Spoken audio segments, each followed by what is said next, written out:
examination 65% of the total examination passed. If the number of failure is 420, the total number of examines is passed. तर fail केते percent तेणुक आम 100 रु 65% fail देले आमर होगा 35% आउर होगा कौन फेल।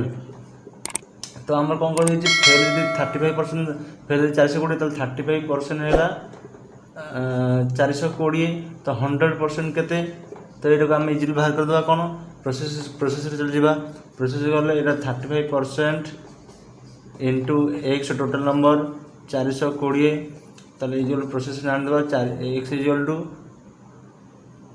420 इंटू 100/35 तो यहाँ काट दिंतु 5 गले 5 35 5 गले 20 742 6 12 1200 एग्जाम आईन बाहर पे 1200 student. Thanks for watching to my video.